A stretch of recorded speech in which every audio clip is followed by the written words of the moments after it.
it's just like too good to be true. But I just feel so good on the carnivore diet. There's no reason for me to look anywhere else. It's Yeah. just the carnivore diet is the way.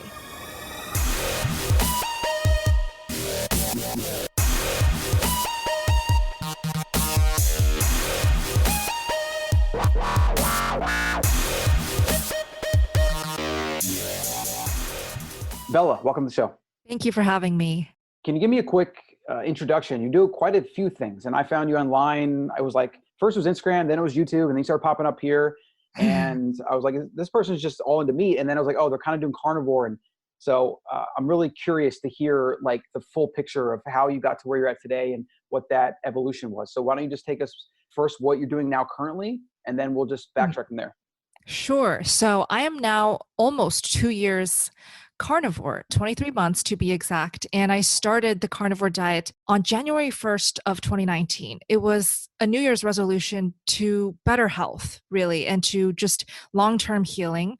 Because right before I went carnivore, I was vegan. So it was my 6th year being vegan, and I was just desperate to kind of reverse all the damage that that diet had done after those 6 years. The biggest damage being losing my period completely. Amenorrhea, that's what they call it. But I just didn't have my period for about 2 years already. And it just really alarmed me that it was never coming back. And I really, really wanted to be able to have that peace of mind, knowing that, yes, I can have kids if I wanted to, but not having a period, it was just really scary. So that's pretty much the biggest reason why I decided to end being vegan. So I went carnivore literally overnight, but I honestly saw just benefits and results within the first week. I started feeling better, stronger, and happier. And then over time, I started seeing huge skin benefits, hair benefits. My period came back within 2 months of just eating carnivore. So I really, really regained my health gradually over time. Still to this day, I'm seeing benefits. Wow, that's awesome. So a couple questions about that. I mean, to go from vegan, it sounds like hardcore. Maybe are you the type of person that goes pretty extreme? Like yeah, I was like zero processed foods, whole foods, plant-based style, but inspired by Freely the Banana Girl. So I always say I was inspired by her, and she really preached this, you know, lots of fruits, lots of raw fruits during the day, and then after 4 cooked starches. And how did you go from that to making the connection to losing your period and these other health issues? Because it seems like maybe in the vegan community, and I don't know, I'm not super into it.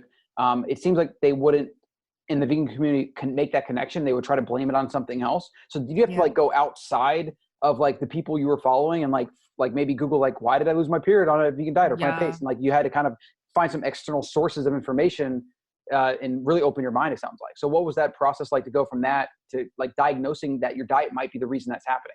Yeah, for the longest time, I really believed that it would, you know, come back, like my period would come back if I just stuck to it. My body was just adjusting. Like that was for the longest time what I believed in. And I really believe the vegan diet was the best diet in the world. It was a lot of just me being misled and brainwashed by everything that is being preached within the vegan community. So it wasn't until I started being curious about the diet, you know, that isn't vegan, maybe incorporating some animal foods. And I do have to thank my doctor, because I took a full panel blood test, and my doctor really sat me down, almost slapped reality back into my life, saying that, you know, you are so deficient in so many things.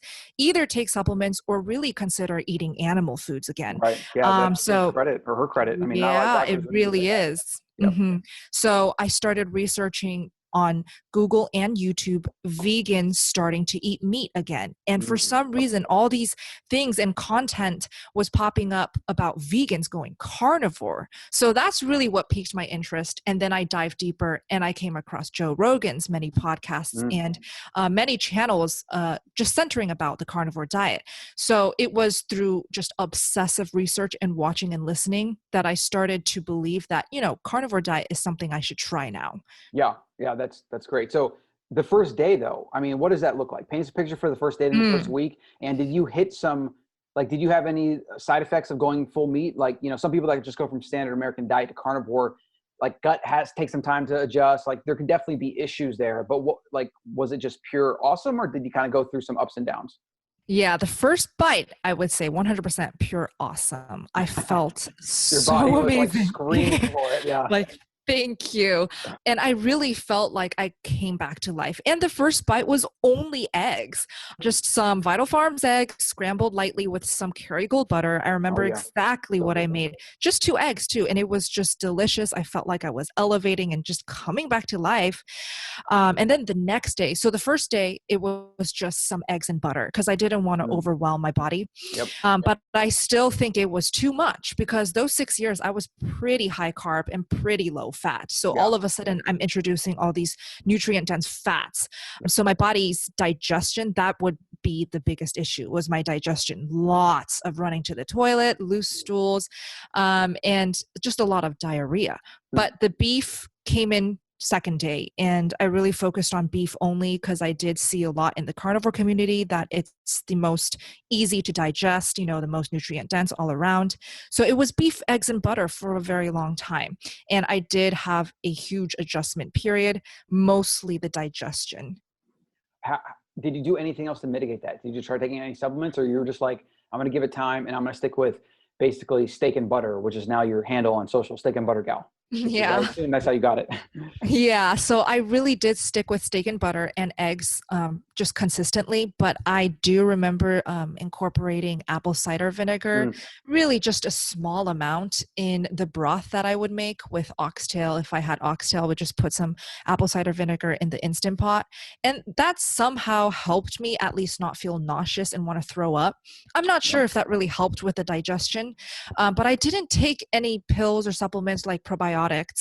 It was just mostly not eating cooked fats. I do find eating raw fats instead of rendered cooked fats Mm. helped with not inducing diarrhea.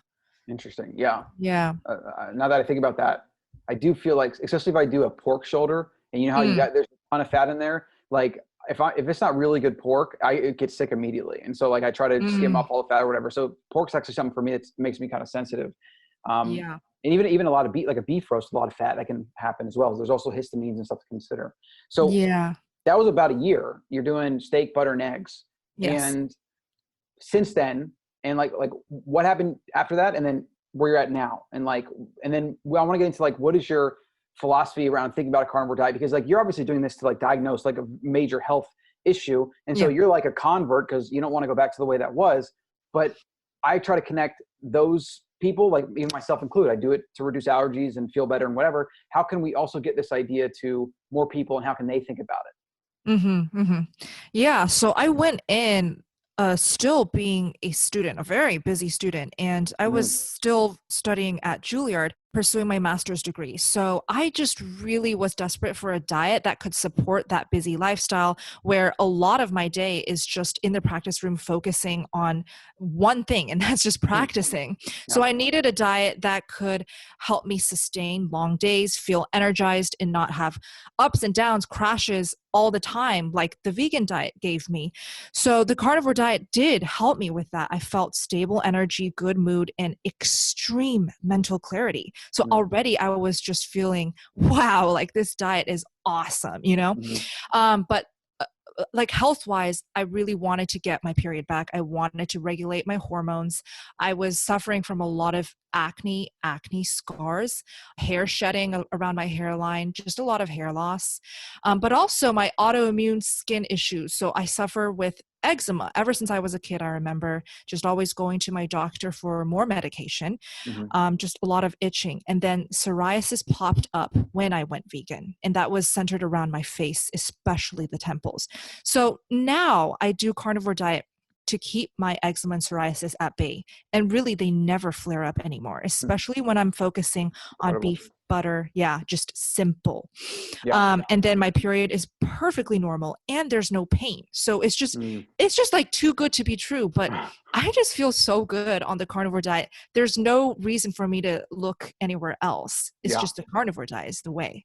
Yeah. So have you included other foods now? And are there certain like Yeah. carnivore proof trigger foods that you have to like kind of, Y- you know? yeah. Okay. So first 6 months, really just beef, butter, eggs. Hmm. Sometimes, liver here and there because I was Yep. curious how I felt. But now I actually eat liver every other day raw. But I started incorporating new meats like pork, chicken, turkey, lamb. I hated lamb. Oh, I incorporated these things after month 6. So, Mm. firstly, lamb, I just can't like understand why lamb is good. It has this weird aftertaste. And It is I think I interesting. may Yeah. be the only one, but it's just very gamey for me. Hmm. Pork kind of triggers my eczema here and there, but if Hmm. it's fatty pork and quality pork like pork belly, it's fine. But chicken, I just don't sit well with chicken. I get flare ups, and I just don't feel full. It's not fatty enough. Turkey is the same. So this is why I really stick to beef. But I also love raw fatty salmon. That's something new. But that's the only seafood I would pretty much eat. And then the organs. I'm happy to like try new organs, but liver and kidney is what I eat on a regular basis. Hmm. And yeah, we actually just got Ashley Van Hoden's she just came out with the organ meat cookbook. Mm, It's really great. So we've been making recipes out of that. We do liver crisps nice. here as well. We make them, Mm, buy those. Those are awesome. Um, nice. what do you think your macros are at? Have you ever got down to a calorie counting, macro tracking, like how much fat to protein, and like Uh-huh. you're relatively lean. Were you ever were you leaner on the vegan diet, or did you put some weight on, or do you just kind of like the type that can eat what you want and you kind of have that skinny gene? Yeah, I'm definitely tall. So I'm Right. 5'10". So I think I can get away with, weight gain fluctuating as well when I'm this tall. Hmm. But I always felt like when I was vegan, I was skinny fat. Like there was Right. no tone, there was no like tightness. It was just skinny, but lots of fat. Hmm. And I did measure my body comp. So I lost a lot of my body fat when I went carnivore and my muscle went up. So I also didn't really work out when I went carnivore. But That's crazy. yeah, it's just crazy. Regarding the macros, the only thing I measured for a period of time, just out of curiosity, was the calories that I was eating. And the first 6 months, I remember I tracked my calories and I was eating up to 4 to 5,000 calories a day. I know it's crazy. Like nowadays, my appetite is not that hungry. Yeah. It's like I used to have this insatiable hunger, but that makes sense because I was so You're trying deficient to in so heal. many Yeah, you're things. trying to heal Yeah. and get the nutrients it needs. I mean, Yeah. that's what hunger But is. It's primarily a protein signal for most right. species, well observed, Yeah. and then obviously nutrients, which we don't need as much of. But and so that's Yeah. also why I ask anybody on a carnivore diet, like protein is kind of that thing. Like people come into carnivore, they want to lose weight. So I usually tell them optimize protein, like make sure you're getting 25, 35%, like these are different ranges. And most of us undereat protein anyways. And so like Mhm. your version of carnivore, is it like you get a steak and you just kind of eat it and whatever the macros are, it's good? Or is it like, do you optimize for leaner meats or fattier cuts? Like if you had Yeah. to guess what percent of fat to protein you were consuming, would you even like have a ballpark? Okay, well, I do know that I feel great on 80-20 ground beef. So if that Mm, helps, like I'll eat a pound and a half around 80-20 ground beef, and then I will supplement with another stick of butter. So I don't know like the that's a exact lot of ratios. fat, actually. Yeah, I would Yeah. say I'm really quite high in fat. Uh-huh. I just have this natural craving for fat. And so I just kind of feel my way around it because it changes every day. But Right. I'll always end up eating a stick of butter and I always freeze it and it's just like this delicious snack for me. So I always have this craving for fat and it never tastes disgusting or too nauseating. It's just delicious. I need to freeze some butter actually. I always hear people talk about that and I just never remember to do that. That is so like, yeah. So you say you always eat a stick of butter, like every day or every meal, or like what is Yeah, like that standard, skinny stick of butter, I'll have one every day. If not straight out from the freezer, I'll incorporate it in my scrambled eggs or I'll mm. throw it with my steak. But it's usually ends up one stick a day. Did that happen by accident? Was it just like you started eating more butter and you're like, I feel great, and then you're like, you just kind of decided on a single stick a day, or did you like make a choice to try to get more fat in for some reason? Yeah, it wasn't a choice. It was just that strong craving. Like my Body, yeah, brain just was telling you. just signaling, eat that butter. Because butter it just like it tasted so good to me. So I needed more. So that's how I started, just eating butter. Yeah, that's amazing. Okay, so Yeah. you What does an average day of eating look like? Like, are you doing IF in any way? Are you doing multiple meals, Yeah. one big meal, two big meal? Yeah, now I'm very comfortable doing one meal a day, but it's not something strict because when it's around that time of the month, I do get hungrier, so I'll Right. do two meals a day. But because I've always had such a huge appetite, I'm able to put down enough calories and enough food to last throughout the day. But I always say that intermittent fasting, I don't think is not. It's just not necessary to succeed and feel the best on carnivore. I kind of just naturally fell into this OMAD, 2MAD way of living just because I eat so much fat. It carries me over. But I have to say, the first 6 months, I didn't do any type of fasting. I couldn't care less. I just ate whenever I was hungry. And I think that really helped with the healing because I Mhm. never felt hungry anymore. So you ate when you were hungry, and then you were probably more hungry in the beginning when you were recovering, but then you kind of fell into this almost an OMAD type of thing, which I Hmm. think is probably the closest approximation of how our ancestors would have eaten. They would have been eating a bunch of Mm, fat and protein when they had it on a kill or whatever, and they would have shared it, and then, no food till tomorrow or till whenever the next one is. So hmm. yeah, I mean, it's like, I feel like with fasting for people that are coming from a standard American diet, it's a good, simple way to try to like remind themselves that they shouldn't just be snacking, especially on carbs and junk food all day, right? Like, and so Yeah, having certain parameters around, because what happens is your metabolism and your appetite, which is this intuitive thing that should take care of itself if it's optimized, right? Like yours seems to take care of itself now, but yes, getting to there, then you don't have to like worry about tracking your feeding window fasting. Literally, if your body says I need nutrients, you get it, and then when it doesn't, it doesn't. It's just like a beautiful, beautiful thing. And so that's kind of how I think exactly. about it. So, Yeah. so you talked about skin issues, Hmm. like basically all the benefits across the board. People come to you because you've been doing YouTube videos and you're on Instagram, right? So like you're obviously getting people Hmm. that ask you questions and comments and things like that. So Hmm. you have kind of like a pretty strict carnivore. Like, in fact, here's a good question. Do you ever cheat? Like, are you ever eating like pizza here and there or doing anything like that? Never. Just never. I Yeah. Yeah, I just can't risk it. Like I Yep. don't want to go through another horrible phase of cystic breakouts, or I don't want to go through like bleeding on my arms from the eczema. Yep. So I haven't cheated. Besides, I don't know if you count like a couple pieces of cilantro, green onions when I go to my boyfriend's home and my mom cooks, like Yeah. his mom cooks, like I feel rude if I don't.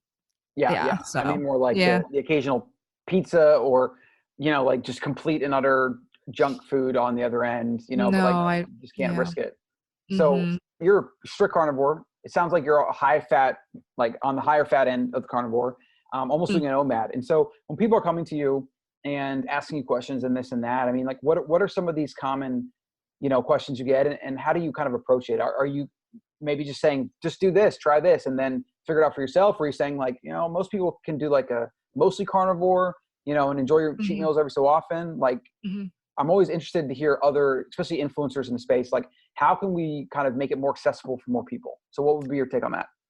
Yeah. So for my YouTube channel, I really try to share information through my experience. I always disclaim saying that I'm not a doctor. I don't have any degrees in health. So I'm Hmm. only sharing what has worked for me. And that's also what I say to private Instagram messages. But I do see a lot of messages from young ladies around my age because they see me Right. heal and they see me lose all this weight and they're so inspired. So they ask me questions regarding weight, a lot of questions regarding how to lose weight, how to get lean, a lot of questions regarding healing acne, how to prevent breakouts, and how to get the period back. So these Hmm. three are the most popular topics that I get asked. So I really try to focus a lot of my videos around those things. And I find that uh, whenever I share what I cook, like what I eat in a day, those really help the people watching. But I also say that being ketovore is better than any other diet, like any standard American diet or standard Chinese diet, as long as you're keeping the carbs low and prioritizing good proteins and high animal fats. You're already doing such a huge favor for your long-term health and your Yep. body. Yeah, and I'm actually doing that for my boyfriend. He's kind of gradually going into ketovore, and I already see amazing results. His mood, his skin is improving. So, strict carnivore is not a must at all. It just Yeah. depends on your lifestyle and what you need to heal. And yeah, your individual health. So Yeah. what do you define as ketovore? I've actually never heard that phrase. I've heard of like keto Oh, carnivore, but is it? yeah, it's basically keto carnivore, but just mashed into one word. So do you eat plants? Yeah. Oh, so I'm you, or I see it as like mainly carnivore, very but animal yeah, but based, like a little bit with of plants. some, yeah, low carb fruits and veggies here and there, maybe some honey. Because for my boyfriend, he loves Greek yogurt with honey. So I Mhm, consider that in ketovore. for sure. Absolutely not. I don't know. People think honey is carnivore, but that can be very triggering. So I stay away from honey. Yeah. Well, I mean, this is the problem with labels. It's like your version of carnivore is not even the same as mine. Even your Exactly. version of strict carnivore might not be the same version of mine. Maybe I eat more Right. chicken or more this or more that, or maybe I don't eat pork because and somebody else does. So yeah, I think we have to be careful with the labels, and that's why I'm always like I've been toying around with the idea of like I consider myself 80/20. I'm at 80% carnivore, 20% omnivore. Nice. And sometimes it's like 100% for the day. Or if I'm like traveling, I might have some plants, right? But I'm always returning to that baseline. And another thing that I like to tell people is that, you know, focus on really good animal protein. And it's like the base of, and I say protein and fat. So really good animal foods. That's where Hmm. you should be getting the bulk of your nutrition from, and not feeling the need to really eat anything from the animal kingdom. That's probably the biggest awakening for me is like, I used to feel guilty if I don't eat my vegetables, right? Because everybody said, your vegetables are good for you, get your greens in or whatever. And I just don't have any desire or need. If I want to eat them for enjoyment, I'll do that. Hmm. But it's completely Hmm. changed my idea of like whether they're good or beneficial or needed or not. And so, I think that's probably, it's just a much simpler way that we can just help people think about food and not be so neurotic about it, not have to label things so hard, Hmm. and you definitely have a unique situation. It reminds me of Michaela Peterson, Jordan Peterson's daughter. She does something called a Lion Diet, which is basically, I guess it's like beef and salt, almost similar to what you're doing. I don't think she does any butter though. And she does Yeah. it because her issues flare up like crazy. Like one olive, like throws her in a tailspin. 21 days, she's got like arthritis and depression and all these things. Like it's Yeah. insane that kind of stuff Right. happens. And so Hmm. in fact, speaking of that, eating disorders. Okay, Yes. so you Yes. also get comments about that. You also have that. Did the eating disorder kind of lead you to vegan, and then it made worse by vegan, or and do you feel like you've like solved that just because carnivore gets you what you need? Like, run me through Yeah. kind of that history and thought process. Yeah. So I went vegan last year of high school. I was a senior. I was 17, 18 years old. And I was very much obsessed with being Hmm. skinnier, losing more weight, especially being on stage performing. I wanted to look my best and not look like I gained weight. So I was Yep. just really obsessed. And I saw Freely with her amazing lean body. And I thought if I ate vegan like her, I would be just as lean. So it was very much vanity reasons when I first went vegan. But Sure. then I started believing, oh, it's so ethical. I'm doing the world a huge favor by being vegan. So I joined that movement as well. But I think the vegan diet definitely worsened my obsession with, being skinny. And I did develop a bulimic way of eating, Mm. just kind of restricting to the point where I can't take it anymore. And I would just binge on so much rice, potatoes, sweet Mm. potatoes, oatmeal, fruits. Yes, they were healthy, but I was just eating too much and Yeah. I would be bloating like none other. It was a lot of pain and emotional dissatisfaction as well.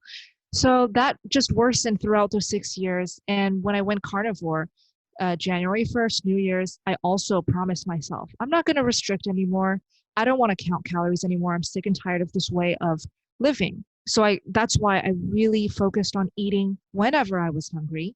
And that maybe ranged 10 times a day where I would just sit down and eat. But I think that really helped with telling my body, like, I'm not going to starve you anymore. I didn't have those horrible eating disorder patterns of purging and then starving anymore because I was just feeding my body nutrient dense, nourishing foods. So yeah, the carnivore diet definitely healed my eating disorder. It's incredible. It's like, who's writing a prescription for the carnivore diet? Like, I that's literally know. what should be happening. So a couple questions about that specifically. It seems Hmm. like, from what I've seen, women that have, or girls that have an eating disorder will tend to like opt for those foods that maybe society says are lean or healthy or like low fat Yep. this or that or whatever. And it seems like it's like this double whammy of like, you're already making kind of bad food decisions, but now you're making these foods that you're choosing foods that have no nutrition whatsoever, no protein, completely protein starved, right? And then you're trying to balance that with your psychological need to like lose or feel like you're not eating calories or whatever. And then maybe that's why the binges come, because like you just do that for too long. Your body's like, literally enough's enough. We need to eat. And then you go through the vicious cycle again. I mean, what is that going on in your head? Like, what's maybe that internal dialogue, and what like maybe lies did you tell yourself to justify it or whatever? Yeah, it was definitely a huge mind shift. What you covered was exactly what's going on with young ladies. This whole pursuit of being perfect and beautiful, this body image brainwashing is just the whole diet that centers around that image is salads, like zero Yogurt, empty calories. Like low fat yogurt. The lower the fat, the emptier the calories, the better. So, in that world, everybody says, eat a salad to be healthy. But now I truly believe that you need to eat a steak. You need to eat a stick of butter to be skinny, to be healthy, to be happy. Because when you eat empty calories with no nutrients whatsoever, you're going to get hangry, And when you feel hangry, like that saying, hungry, angry, you're just so hungry to the point where you will binge. Your body is going to crack. Make you eventually, right? Yeah. It's just not sustainable. So this is why I really tell all the ladies who inquire about weight loss, I tell them, stop counting calories, stop restricting, because that's only going to last for so long. The weight is going to come back, if not more. So focus on nutrient dense foods. Since you've been going carnivore, and you said you made the decision to not restrict or like do that to your body, like you made like an agreement with yourself. Yes. Now we talked about you have like that extreme personality, right? So that definitely helps in that regard, because you made a decision, you stick to it. But like for those of us that maybe we have our waxing and waning, like we're human, and the environment is always out to get us basically. So what are like, did you have any, periods of time where like you were tempted, or did you have any thoughts like, wow, I'm eating a little stick of butter, like I'm not going to be lean, I'm not going to be this, I'm not going to be that? Or was it just like so overwhelmingly, you felt so much better and looked so much better that you're like, I can just look in the mirror, like I know how I feel, like it almost like maybe it removed the tricks your mind used to play on you. Yeah. So I definitely gained weight. I'm not going to deny that. In fact, I say that all the time. Weight gain among women especially is quite common when people go carnivore. I gained 25 pounds, and I must say, it's crazy. Of course, it was a struggle, looking at myself and seeing how my clothes were fitting so much tighter. Right. It was hard, but I felt so good that it kind of canceled that out. Also, I was receiving frequent comments from my family and my close friends, my classmates, saying that I just look healthier.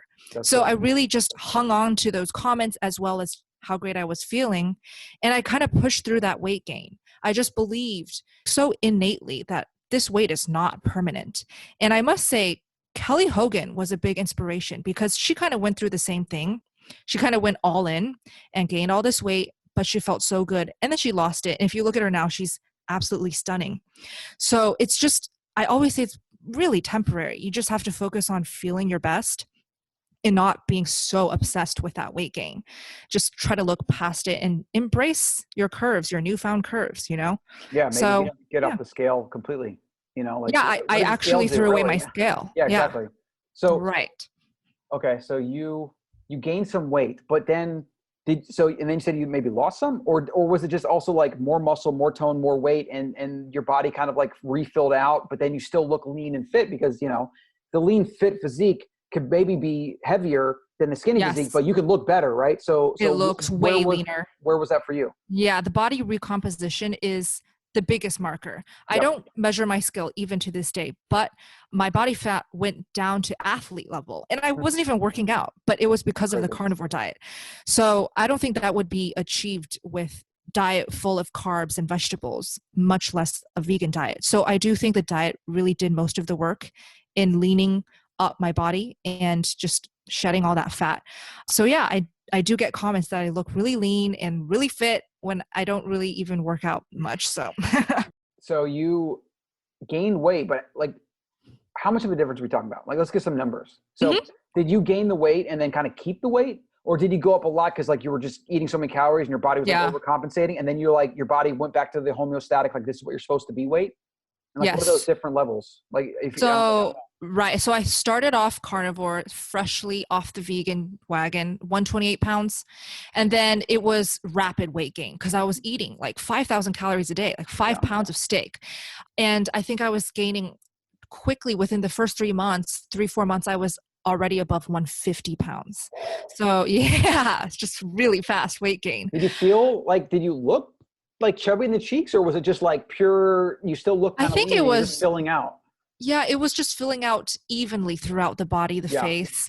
Wasn't like that noticeable, I think. Just the Wow. clothes. Of course, for myself, the clothes felt tighter, but I didn't really feel like too much bigger. And then by month 6, the appetite finally started to settle down. I Mm. didn't have that insatiable hunger. And then, so month 6, I started naturally falling into 2 meals a day. And I say naturally because I was just eating so much. It really, I just didn't feel the need to eat until, a couple hours later or the next day, same time. Hmm. And that's when I saw the weight gradually come off. So next 6 months, I started losing all of that extra weight. And then the next year, which is kind of approaching to where I am now, I'm now, I want to say like 125, 126 pounds. That is crazy. So it's like lighter from where I started, but it's like more muscle, less fat. So it must be really a huge change going on within my body composition. Yeah, and internally too. You must have had Yeah. some, some of that visceral fat and the organ fat and the things in places that you probably shouldn't have had that just like recomped out. Like, that's just crazy that you went to 150 from like 125, 6, Yeah. then you went back down. So how has To your where I appetite also started. changed? Right. So is your appetite, are you still like just downing multiple steaks a day, or is it like a comfortable 2,000 to 3,000, maybe a single meal calories meal Yeah. or something like that? So, okay. So first, like when I open Instagram, the stories, like the archive will always bring back stories I posted years ago, like the same day last year, and I always see just how much meat I ate last year. And now that I think about it, I really can't put down that much meat anymore. Even if I tried, like I can't do 3 pounds of steak in one sitting anymore. So my appetite definitely shrunk quite a Yep. lot. Yep. But I do focus on high fat still, if not higher fat, 1 to 2 sticks of butter in a day, and I do feel really good and satiated. So I think it's lower protein, higher fat, but the calories probably also a lot lower. Right. Yeah. Your body just kind of figured out what it needs, and that's what you do Hmm. it every day. Wow. That's awesome. I mean, we could obviously talk for days on end. So maybe we'll Yeah, do a follow-up show. I want to run you through the rapid fire, and I do have one last question. So if you're sure. recommending somebody to start on the carnivore diet, uh, what, because there's so much they can do, like obviously like sourcing and meat and cuts and how to cook it. And like, there's like a lot of things here. Yeah. What would you recommend people maybe like focus on, like a core 80/20, and then maybe also like something that maybe a mistake that you made when you first got started that you just, maybe you obsessed about too much or wasn't worth the effort, or, like one Mhm. good recommendation of focus and one thing to not, to like let it go. Like, don't be too hard on yourself. Yeah, yeah. So the sourcing was a huge thing for me where I was just so confused and lost. Like, where Yeah. am I supposed to buy these foods? But I must say, Whole Foods and Trader Joe's has good prices. Whole Foods, especially if you're Amazon Prime, like you can get 80, 20 gram beef for like $3.99 a pound. So I think you should first look around your area, check out your farmers markets, your local farms before you start committing to the carnivore diet. But on top of that, it's not necessary to jump straight in. In fact, I don't recommend it, given the horrible symptoms that I had to go through, the diarrhea especially. So transitioning in slowly is quite important. And seeing how great my boyfriend's doing, just transitioning slowly, is just that big of a sign to Yep. recommend, just transition instead of jumping straight in. Although I know a lot of people are excited to just jump straight in for those amazing benefits, but also don't be expecting amazing benefits within the first week, not even within the first month. You really have to be committed and stay patient, and Yep. it'll just roll in naturally, slowly. It's not going to be instantaneous overnight results, especially with your weight. But I do also think minimal variety is important. Don't try to eat all the seafood, all the chicken, pork, just every meat you can find. Good Just point. focus on beef, butter, eggs. Honestly, what I Keep it did. simple, right? Just keep it simple. Yeah. Yeah, maybe add in other food. So you're saying like don't jump straight in where like just steak and and butter and like sticks all day. Maybe you do steak and butter as like a balanced No. meal, but you still have like your sweet potatoes, Yeah. like some other like clean food that you can tolerate Yes. as like a buffer almost. Yeah, like the greens that you love, just have that salad you always eat, and then slowly wean those out while adding more of the meats. Yeah, that's actually a really good point. Like, you see a lot in carnivore. It's like, that's not carnivore. That's not carnivore. Like, it's like people want Right. to, it's like diet dogma. They want to attack like what is or isn't. And it's like, Yeah, okay, maybe it's not, but you don't need to work up to straight carnivore. Like you can work up to straight carnivore. You don't need to beat it tomorrow or the next day. And then if you exactly. do strict carnivore, maybe do it for a period of time, and then you introduce certain foods that you enjoy and you listen to your biology. And like literally you Yes. should build the perfect eating plan for yourself. Maybe it includes honey, maybe it doesn't, maybe it includes some roughage, maybe it doesn't, maybe it has fermented foods, maybe it doesn't. I just think that like for most people that that's what we should be doing. And Yeah. we need to Yeah. like get the message out to the world. I mean, like literally look at the trends. Do you ever cover that at all? Or are you more just like, this is my personal health journey, whatever? I mean, I believe that this could save millions of people. I mean, this way, Right. Me too. And Yeah, so, I really just try to promote the benefits I've seen from incorporating more animal foods. But, yep. I'm also very much aware of what's going on with the vegans because they love to hate on me and they love to bring out I'm my sure. channel. Right. Yeah, so I've been featured recently on Goji Man's channel where he kind of just criticized the way I ate. So I do notice a huge difference in like perspective. The vegan community is really just very closed-minded. They don't accept anything outside of vegan way of eating. But Yep. I do see a lot of acceptance in the carnivore community. Like there isn't diet shaming in this community. People, talk about, yeah, I like to eat some greens on the side, and people accept that. Whatever works for you works for you. Everybody has different lifestyles, which matters in deciding what diet works for you, and the health issues that you have to heal and what you enjoy and feel good on. Like you don't have to be strict carnivore to thrive. Yeah, I totally agree.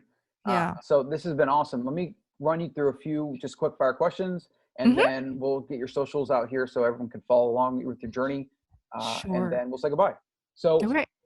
here's a few. Let's see. What book have you read? This could be anything. It's not just diet, but let's just say Okay. a big book that has had an impact on your life.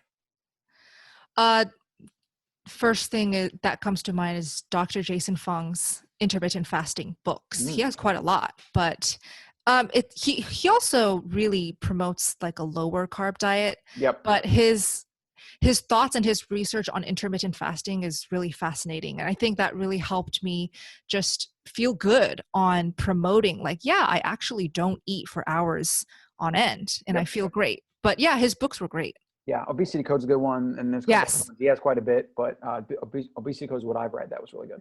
Yeah. Favorite purchase under $100 that had an impact on your life in some way. It could be anything. It doesn't have to be food, but it could be food, nutrition Yeah. related, or whatever. Under 100. Under 100, or Okay. like at least close enough to 100. Yeah. Um, hmm. I think the air fryer that I love, the Cuisinart, Yep. I don't think that's under 100. Mine was like But 80, but I think it fits the yeah. category. Yeah. Cast iron pan, I would say then for Cast steaks. iron pan. Perfect. Yeah. Yeah, no, that's what I do every day. So Yeah. air fryer though, what's your Yeah. standard go-to? Like, what do you throw in there? How do you use it? Oh, I just throw in 2 to 3 steaks in there and I call that my meal. It's so convenient. And so do you just like you season them down, and how long do you cook them? Are they usually like kind of cooked, or you pull them out and they're like medium rare? Like, how do you usually eat your steaks? I love steaks like blue rare, like bleeding with a nice sear. So my trick is I preheat the air fryer. So I just let it heat up for 5 minutes and then I just throw in the steaks, literally unseasoned, just the steaks. Okay. And I let it cook like 3 minutes per side. I'll flip it after 3 minutes and I take it out and I eat it. And so it kind of has a crust, like. Yeah, it has this amazing crust, I gotta especially try when you that. That's preheat it. interesting. Yeah. So, and there's not really much oil you put in there, right? Like, because the air fryer is Yeah, kind of nothing. I just let the fats That's in the interesting. ribeye or whatever steak do its thing. I don't need to add fats. You don't add salt at any point, or you just I don't. I actually prefer not seasoning. I'm just like, really? no Wow, salt. crazy. Have you ever tried freezing beef? Like, do you ever eat any raw, like carpaccio or like Mhm. tartare or anything like that? Yeah, I love it. But I do also like the comfort of something warm. Yep. But the only thing raw that I eat a lot is raw salmon. Yeah, raw salmon. Yeah. Awesome. And raw liver. Raw liver. That's Right. intense. So I need to try that myself. Yeah.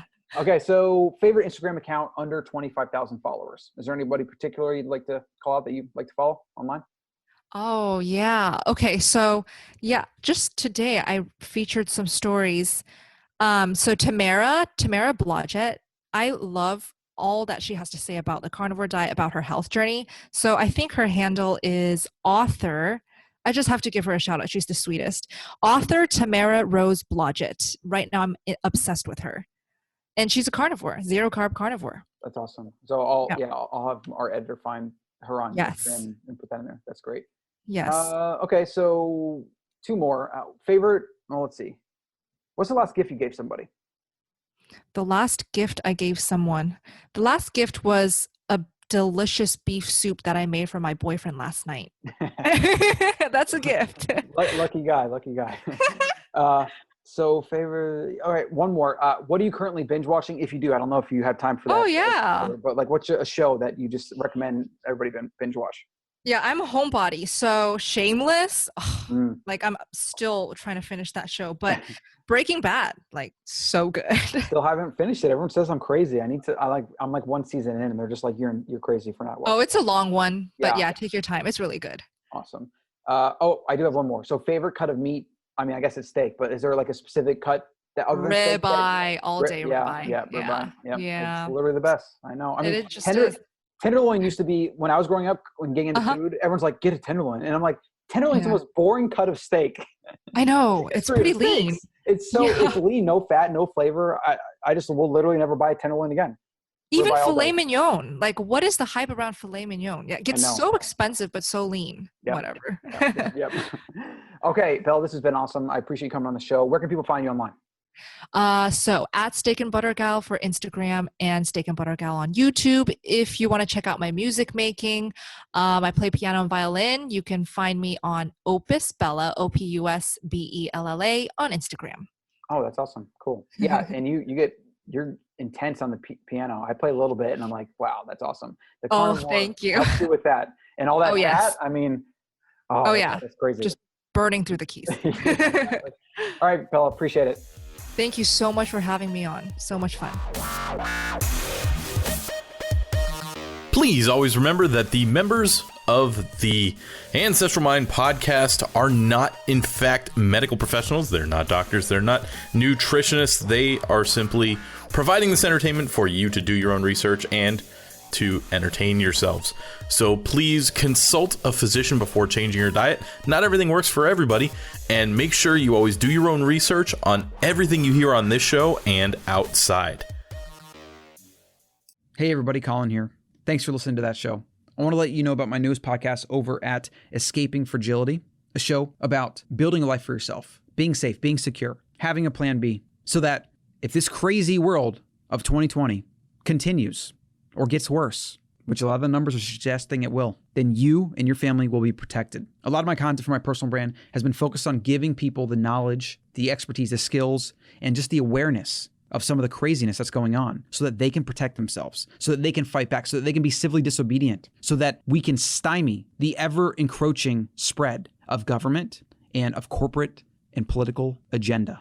If more citizens do not stand up, fight back, speak up, there's going to be nothing left to protect. And I don't like fear-mongering, and I'm generally an optimistic person. But 2020 has stressed me out. At first it didn't, but then it did. When I really saw what was going on, when I read a little bit between the lines, and even now, the craziness is continuing. And I don't see it letting up anytime soon. The masses are too easily manipulated. And so I'm more concerned what's going to happen in 2021 when the next flu season comes through and another coronavirus is weaponized. And then who knows what's going to happen? Travel restrictions, mandatory vaccines, chipped and prodded like cattle. People think it can't happen. They stick their head down. But they did in Mao's China. They did in Stalin's Russia. They did in Nazi Germany. And then it was too late. And who pays the price? It's always, always, always the citizens that are having faith and that are just hoping things get better.